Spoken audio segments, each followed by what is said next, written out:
With the Lucky Land Slots, you can get lucky just about anywhere. This is your captain speaking. We've got clear runway and the weather's fine, but we're just going to circle up here a while and get lucky. No, nothing like that. It's just these cash prizes add up quick. So I suggest you sit back, keep your tray table upright, and start getting lucky. Play for free at LuckyLandSlots.com. Are you feeling lucky? No purchase necessary. Void where prohibited by law. 18 plus terms and conditions apply. See website for details. This restaurant is the hottest ticket in town. An incredible 12-course meal made from fresh, locally sourced ingredients. And now for your 9th and final course. Did they forget the last 3? When you don't get what you pay for, it can make you feel a little forgotten. A recent lab study found that most of the top CBD brands contain as little as 60% of what their labels claim. But with Next Evo Naturals, you get 100% of what you pay for. I brought the drinks, ladies. Grabbed us a case of everyone's favorite hard seltzer. Let's celebrate. Hey, wait a minute. It looks like they came half empty. Maybe they forgot to fill them up all the way? You'd never put up with getting 60% of what you pay for. Why should your CBD be any different? Upgrade your CBD to 100% with Next Evo. Go to nextevo.com/upgrade20 to shop fast-absorbing gummies, capsules, creams, and more. That's nextevo.com/upgrade20.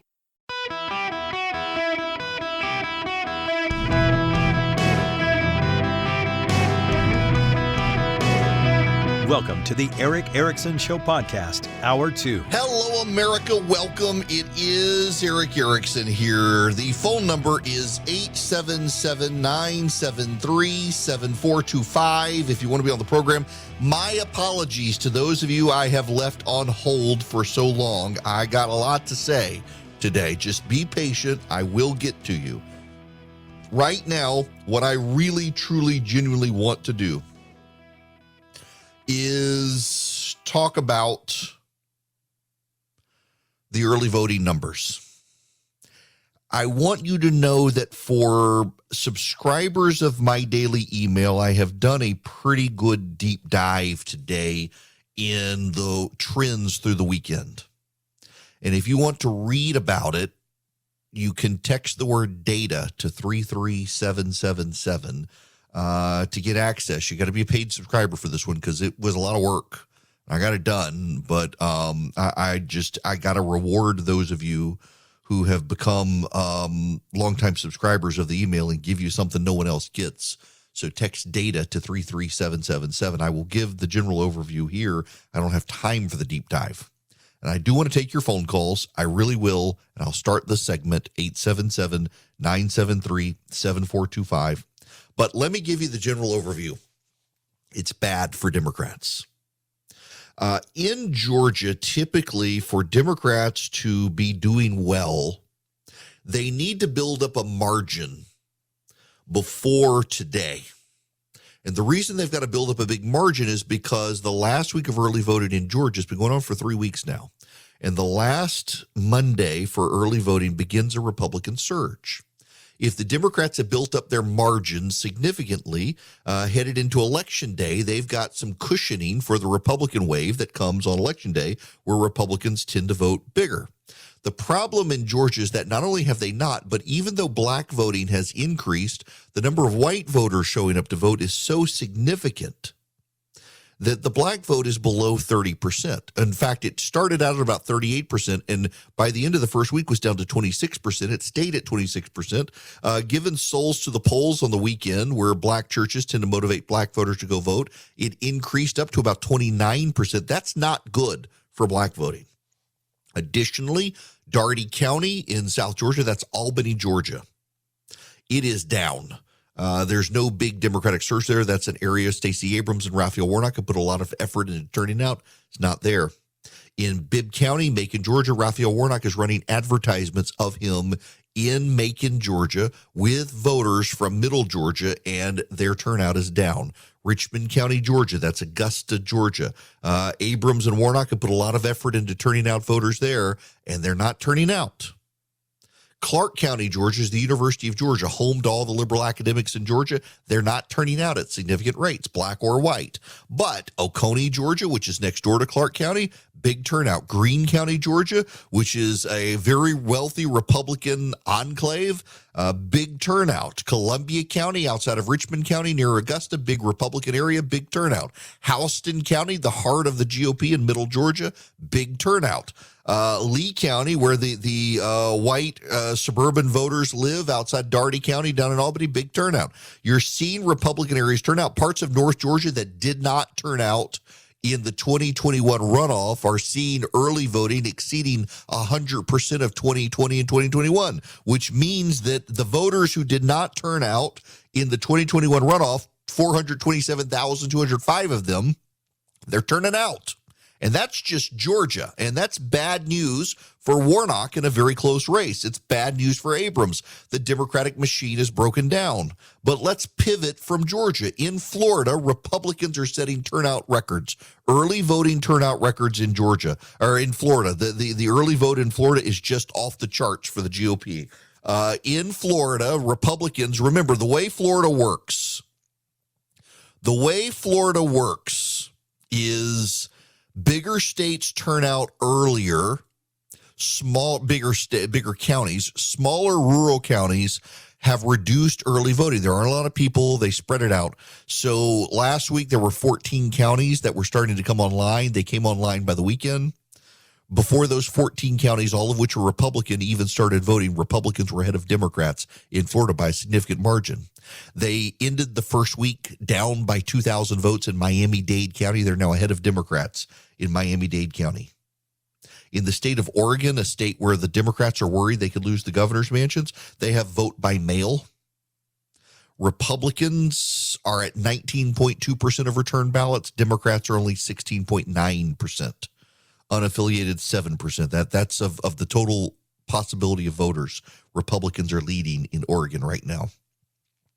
In Nevada, the Democrats in Reno and Las Vegas, that's your Democratic hubs. Republicans control the rest of the state. But Nevada, Clark County, Nevada, which is Las Vegas, accounts for most of the vote in Las Vegas. Let me just give you perspective on what's happening in Nevada right now. In 2020, Joe Biden won the state by slightly more than 2 points. To get to that 2-point vote margin, Joe Biden and the Democrats had to build up a firewall of 15% more votes than Republicans in Clark County, Nevada. Now, Republicans did not come in significantly in the rest of the state in 2020. So Democrats not only had a 15-point margin, more Democrats voted than Republicans and early voted in Nevada by 15%, but Republicans statewide were low.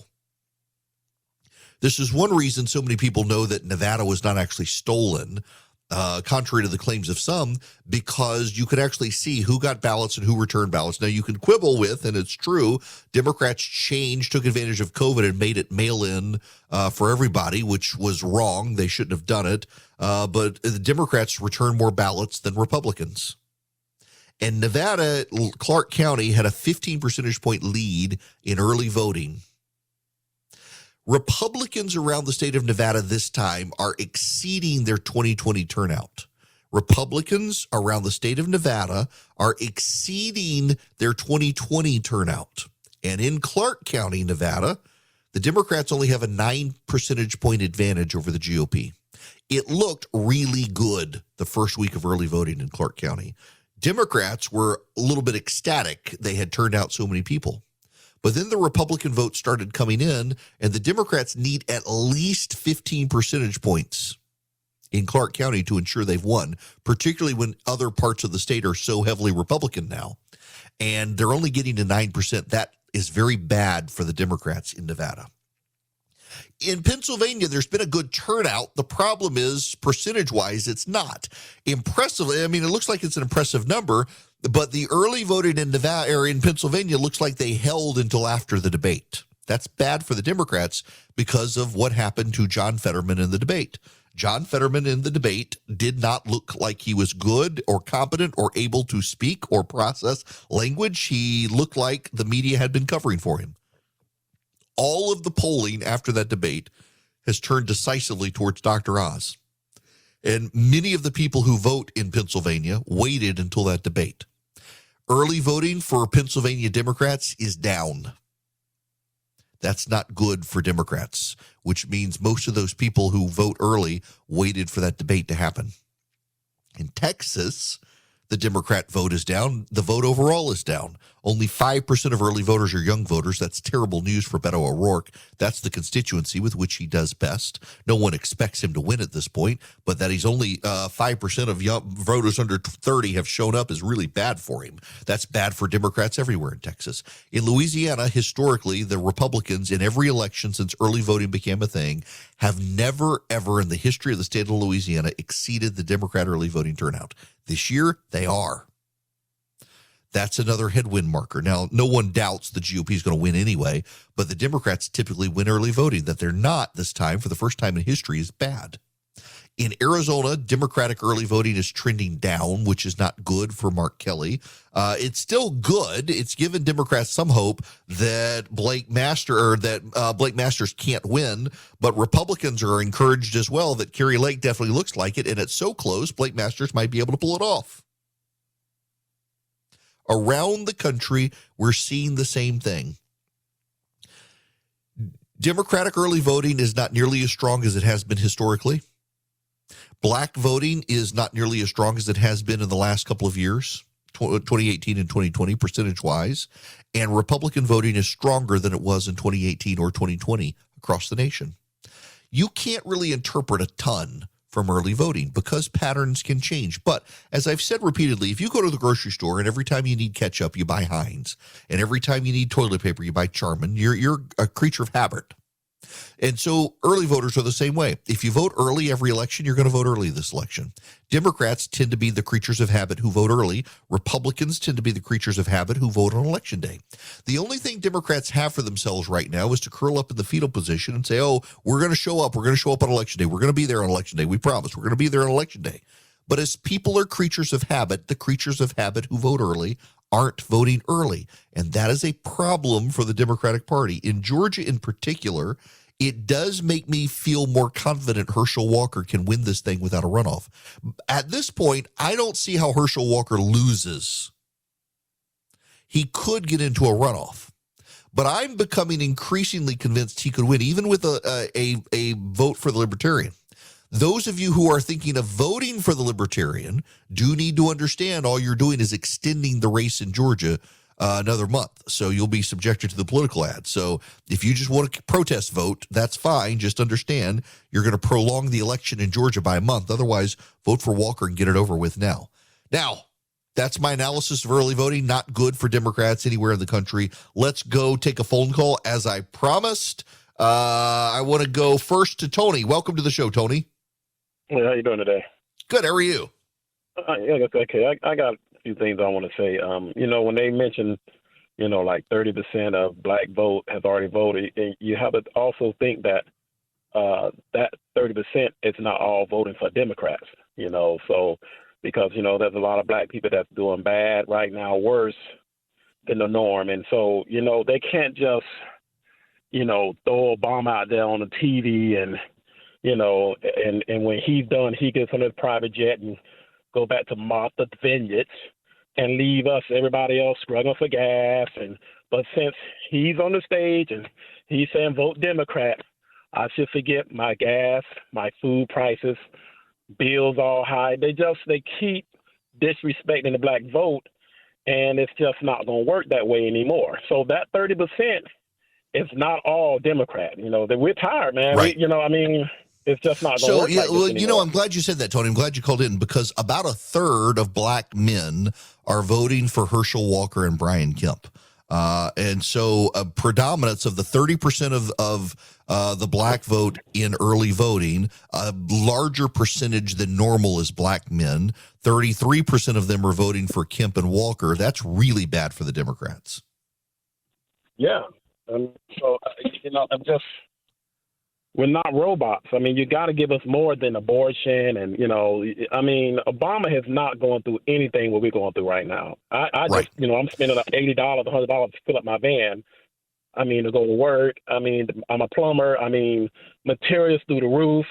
I'm losing jobs because people just can't afford to get the job done. I mean, and, Yeah. I mean, he's going to a couple of mansions around the country to live in, private jets, limousines, eating at the best restaurants. I mean, it's just not. I mean, it's not good right now.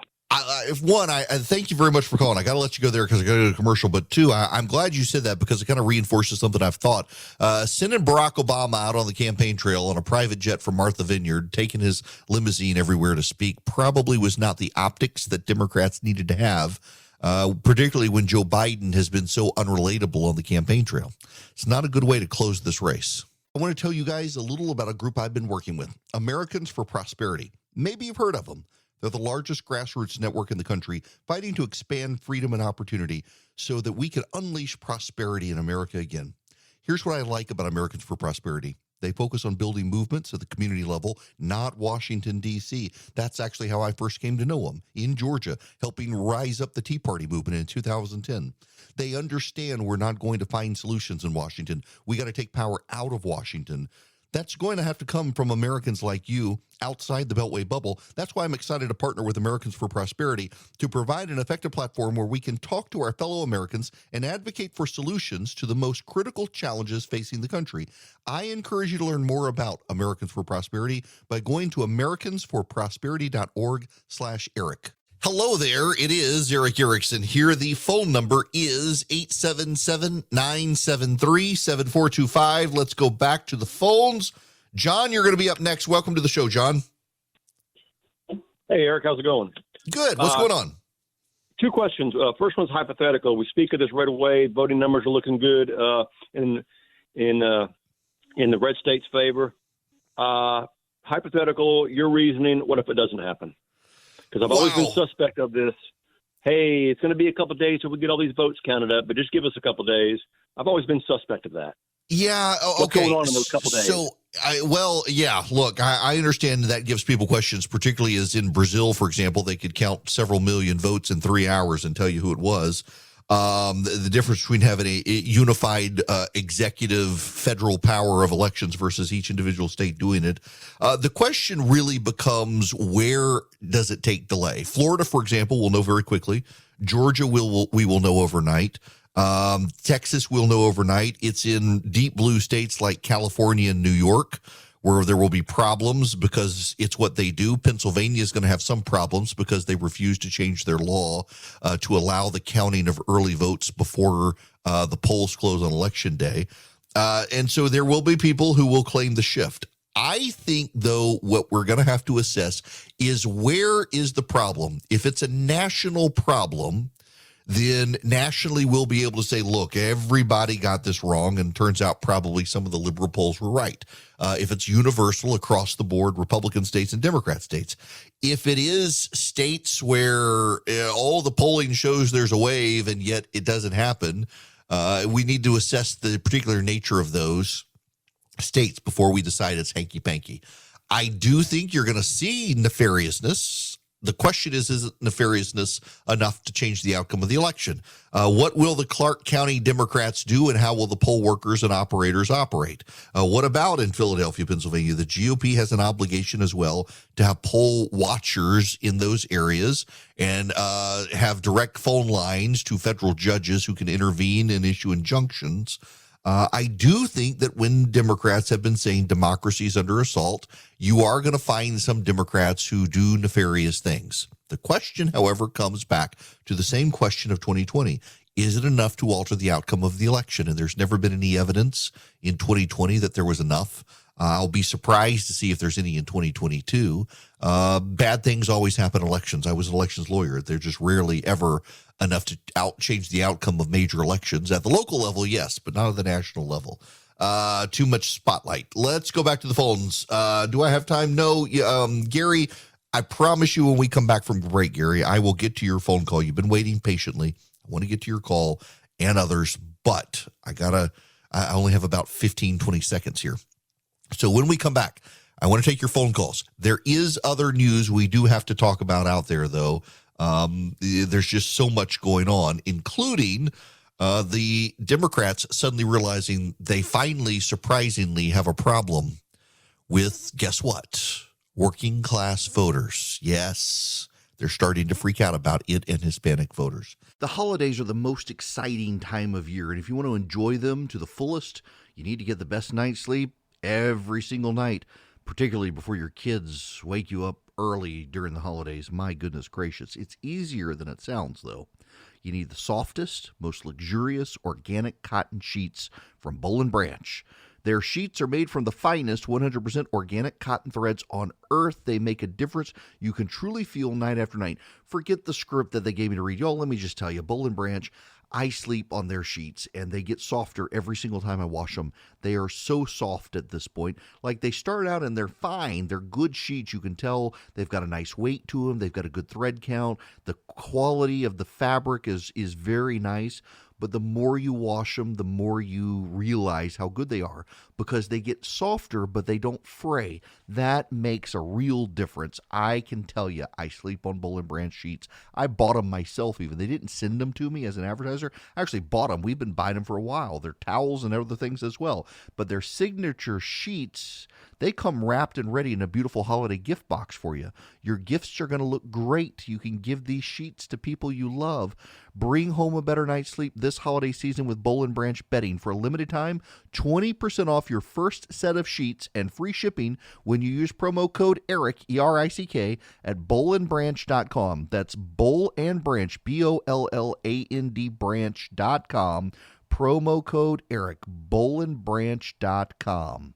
Hello there. It is Eric Erickson here. The phone number 877-973-7425. As promised, I want to go to Gary. Welcome to the show, Gary. Hey, Eric. How are you today? I'm good. How are you? I am doing great. I was wondering if you thought that President Biden might have elected Tudor Dixon in Michigan with his serial comments. You know, it is closer there than the Democrats would like. They have redeployed resources to help Gretchen Whitmer. The polling has collapsed there. And in New York, both of them have seen polling collapsed. It wouldn't surprise me. For those of you who aren't familiar with what Gary's talking about, the president the other day literally said that things aren't that bad because you can always buy cheaper cereal. Now, listen, I don't want you, hang on, I've still got this clip. Let me find this clip. Because it's worth you hearing it from the president so that you don't think I made this up. Because I know how some of you are. Play us the clip or you think I made it up. This is the president of the United States of America talking the other day. The main driver of food prices is not the price of beef and eggs, et cetera, although they're up. It's packaged goods. Packaged goods. You're going to see people not buying Kellogg's Raisin Bran, which you're going to see them buy another Raisin Bran, which would be $1 cheaper. I mean, so what's happening is there is real movement. So you've got him saying people are going to buy Kellogg's, which is a Michigan staple. They're going to buy other cheaper brands. I mean, the dirty little secret is most of the major brands are the ones also making the generics. But at the same time, I don't think this is going to be a good thing. I just don't think that Joe Biden telling Americans, you can go buy a different brand than what you want is going to be. Can you imagine telling the Duke's mayonnaise people to go buy another brand of mayonnaise? This, for those of you who don't understand what I'm talking about here, there's a brand of mayonnaise made in South Carolina called Duke's. If you are an old school Southerner, you either use Duke's or Hellman's, and it's fighting words between them. None of them use Blue Plate. Well, some people use Blue Plate, the weird ones. We use Hellman's in our house because it's what my grandmother used, my wife and her grandmother used. Duke's was a regional South Carolinian. But in the South these days, Duke's has largely taken over the mayonnaise market. And people, believe it or not, have strongly held opinions on mayonnaise, liking it or hating it, and if liking it, which brand. The same holds true for Heinz and Hunt's ketchup. There are people without taste who buy Hunt's ketchup, and then there are the rest of Americans who buy the perfect spread of ketchup. Heinz. Heinz is actually widely considered the perfect condiment. Like in every way, Heinz is the perfect condiment. You don't trust people who don't eat Heinz ketchup because there's something off with them. I say that lovingly because my wife prefers Hunt. It's the way she was raised, but nonetheless, but you have a brand. You have brand loyalty. You have brand loyalty to your mayonnaise. You have brand loyalty to your mustard. You have brand loyalty to your ketchup. You have brand loyalty to your cereal. You have brand loyalty if you're a smoker to your cigarette. You have brand loyalty to your toilet paper. There are people in the country who are cautious shoppers. They're maybe they're Dave Ramsey advocates or the like, and they go to Aldi or Lidl and the different grocery stores and they buy the in-house brand. There are people who have convinced themselves that the generics are just as good as the name brands. I have to tell you, as someone who once thought that, the brown sugar generic Pop-Tart is disgusting. I don't care whether it's the Publix brand or the Kroger brand or the generic Walmart brand. The Kellogg's Pop-Tart is superior in every way, shape, and form. In toastability, in eatability, in flavor, in taste, all of that is superior. But for Joe Biden, the president of the United States, to essentially tell you that the economy is doing good and it's okay because if your Kellogg price has gone up, well, you can go get the cheap inferior one. That's not good. That's rather tone deaf. It's rather tone deaf in that it suggests he's out to lunch. Here's another clip from the president over the weekend. Since the election, we've taken gas prices down from where they were. He keeps saying that gas prices are down. In fact, he said that $7 gallons of gasoline have been the norm in California for years. And he also suggested that gas prices are lower now than they were when he took office. All of that is false. All of that is false. It is simply not true to say these things. And as he says them, voters around the country really are listening to this.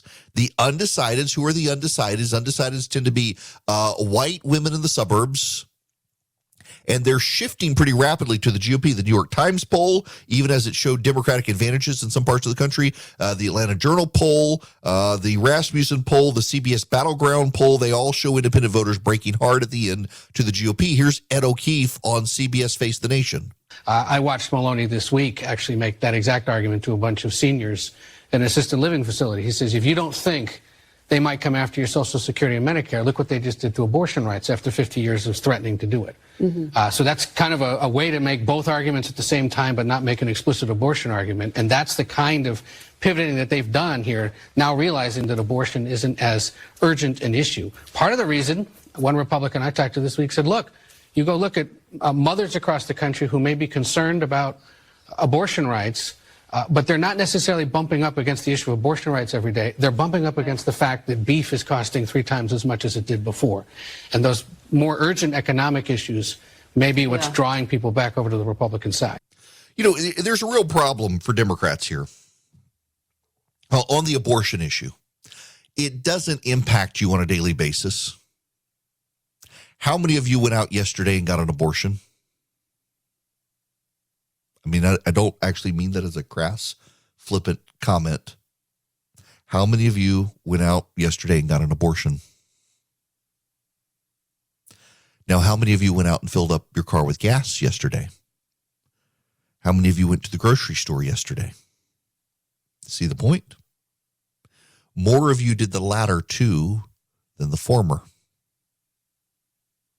In fact, all of you listening nationwide, the 2 or 3 million of you listening right now, who went out and had an abortion yesterday, if you quadrupled your numbers, you still don't meet the number who filled up their car with gas yesterday, let alone went to the grocery store. The real world economics of grocery bills and gas prices are weighing on people way more than those social, cultural issues. On top of that, the voters who are the undecided voters, this is something Democrats seem to have forgotten. The voters who are the undecided voters at the end of the day, they don't consider themselves cultural voters, even though they are. People have been programmed to believe that abortion is a culture war issue. The reality is that people get turned off by culture war issues. And so at the end of the day, voters don't want to engage on that issue because they find it to be one of those icky issues where if you're voting on it, you're a culture warrior. Well, I'm not a culture warrior, therefore I don't want to vote on that issue. I'm going to vote on crime, even though crime is actually a cultural issue. I'm going to vote on the economy. And so these end of the term undecided voters in the run-ups to the midterms who don't consider themselves culture warriors, they get turned off by the abortion comment, even though they may actually lean pro-abortion, and all the data shows they do. They don't consider themselves voters who want to fight on the culture front. They want to fight on the economic front, and so that issue actually flips them to the economic front. Joe Biden over the weekend tweeted that if he can take the Senate and the House, the very first law he will sign is one making abortion the law of the land, ratifying Roe v. Wade through legislation. That is fatal in a lot of areas in the country. It will motivate Republicans and turn off independents, and yet that's the way they decided to do it. That's not smart politics. 877-973-7425. Linda, I want to go to you next. Welcome to the show, Linda. Thank you. I appreciate you hearing my voice. Sure. I appreciate everything you're saying.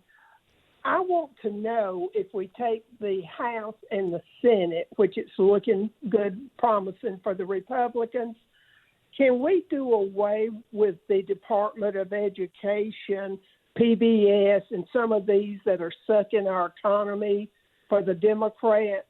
And our education system is failing. We all know that. And we can do better. We're better people than this. PBS is just one-sided. And then the military, their budget, I'm all military. My husband's retired military. But they're spending $21 million to change the name of military bases. And if that's not one of the biggest waste of money, I don't know what is. Nobody really cares. No, yeah, look, I agree with you on that.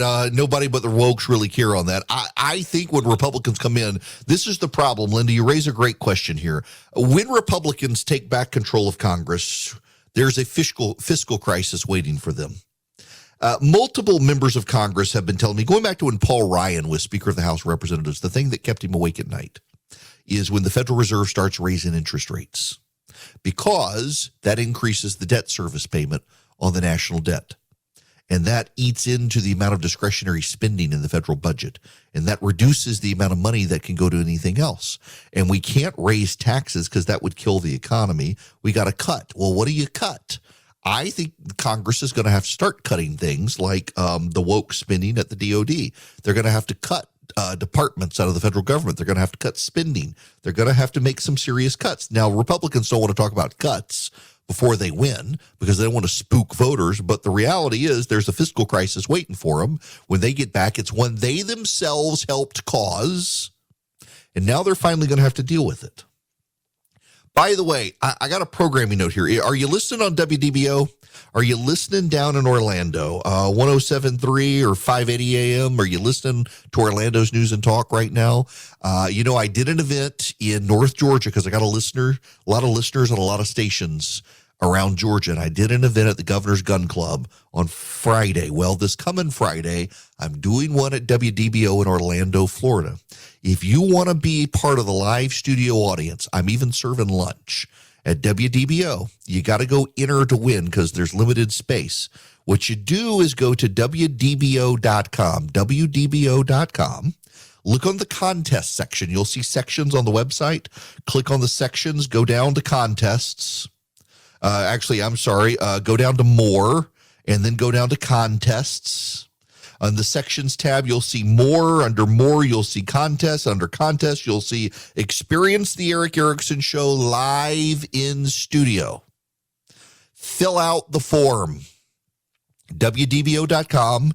Click on sections on the website, then go to more, then go to contests. If you want to be in studio with me this coming Friday in Orlando, I will be doing my show live from Orlando, Georgia. or Orlando, Georgia. My gosh, Orlando, Florida. And you can be live while I do my show. You can hang out with me, get to see me. Looking forward to coming down to Orlando. I was going to drive. But I decided it would be best to fly. Charlie didn't want to put up with me in the car for 5 hours. Yes, Charlie is coming with me. Yes, that's right. So you'll get to see us both. And then I got to go take my Uncle Leaf out to dinner on Friday night. My Uncle Leaf Erickson lives in Winter Park, and that reminds me I need to text him and make sure he's around on Friday so I can take him out to dinner. Nonetheless, go to WDBO.com, click on the sections, go to more, go to contests, and experience the Eric Erickson Show live in the studio in Orlando, Florida this coming Friday. If you're interested, you got to register to try to come. Now, I need to tell you, you've got the BOGO deal back at Eden Pure, EdenPureDeals.com. If you put in Eric BOGO, ERICKBOGO, you can buy one, get one free. So you're saving a good bit of money, and when you buy one Eden Pure Thunderstorm, you get one free. But here's what's so cool about it. If you buy 2 Eden Pure Thunderstorms, how many do you get free? 2. If you buy 5 Eden Pure Thunderstorms, how many do you get free? 5. It's the Eric BOGO offer. You buy one, you get one for free. What does this thing do? It eliminates odors. If you have a musty house, if you have pet litter box odors, if you have cigar smoke odors, listen, I know from the cigar odors, I am a living proof witness, or fry odors in your kitchen, you fire up the Eden Pure Thunderstorm and it wipes out those odors. Now, it gets rid of the dust and the pollen and the mold of the bacteria as well. It is an air purifier. It's filterless, no filter subscription. But what I use it for is wiping out odors. If I go to a hotel and someone's been smoking in the hotel room, or I get a rental car and someone's been smoking, plug that sucker up. You could use a USB cord in a car or plug it directly into a wall. It will wipe out those odors, make it smell good as new. What you do is go to EdenPureDeals.com, EdenPureDeals.com. You will be greeted by a discount code box on the very front page of that website, and you put in Eric BOGO, ERICKBOGO, at EdenPureDeals.com. Eric BOGO is the discount code. Buy one, get one free. Hello there. It is Eric Erickson here. The phone number is 877-973-7425. Should you wish to be on this program, this hour of the program is brought to you by First Liberty Building and Loan, wherever you are nationwide. They can help your business grow. Big loan, $750,000 or more. They want to help you. I actually got to see Brant Frost, the fourth, who owns First Liberty. He was at my Bourbon at the Range event at Governor's Gun Club in Kennesaw, Georgia. Just a wonderful family, good Christian guy. One of the things that came up at that event is the Governor's Gun Club got a note from their bank that said that they would have their money from the bank within 2 weeks by certified funds. The bank was closing the gun club's account. Now, you and I interpret that reasonably so, that they're doing it because they don't want to do business with a gun company. This is happening around the country as part of the ESG agenda.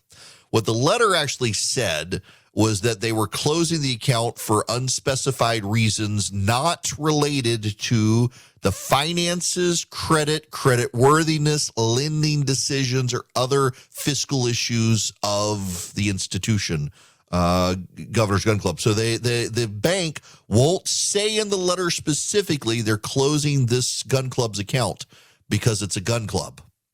What they do say is they're closing the account for reasons not related to anything related to the fiscal health, creditworthiness, or anything else of the gun club.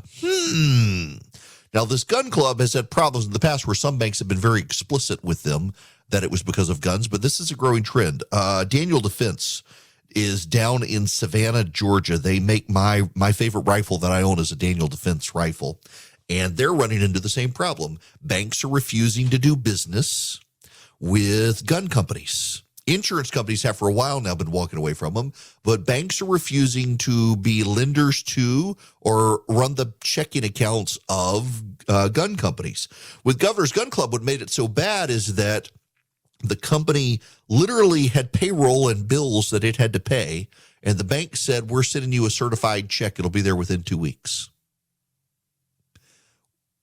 How do they pay their bills in those 2 weeks when the bank has closed their account? This literally happened. I'm not making this up. I reached out to Senator Tim Scott of South Carolina. He will be in charge of the Senate Banking Committee if the Republicans take back control, which looks likely. And he intends to investigate this because he and his office both tell me that this is a recurring pattern now with gun companies, where banks are not specifically saying that they're shutting down business because they're a gun company, but that's what's going on behind the scenes. Now, a lot of people have asked me, will I get the name of the bank? I talked to the folks in charge of Governor's Gun Club. They're hesitant for me to give a shout out to the bank, in large part because the wording of the bank was nebulous enough that they could deny it. Even though we all know what's happening, they could deny it. And Governor's Gun Club is talking to their lawyers to see if they can expose the bank before making it public. I think we at least need to know that although they did not explicitly say it was because they're guns, that's what everybody believes. More and more banks are doing this, and the Republicans in the Senate intend to hold an investigation into what's going on with these banks around the country doing this. With Lucky Land Slots, you can get lucky just about anywhere. Dearly beloved, we are gathered here today to... Has anyone seen the bride and groom? Sorry, we're here. We were getting lucky in the limo and we lost track of time. No, Lucky Land Casino, with cash prizes that add up quicker than a guest registry. In that case, I pronounce you lucky. Play for free at LuckyLandSlots.com. Daily bonuses are waiting. No purchase necessary. Void where prohibited by law. 18+. Terms and conditions apply. See website for details.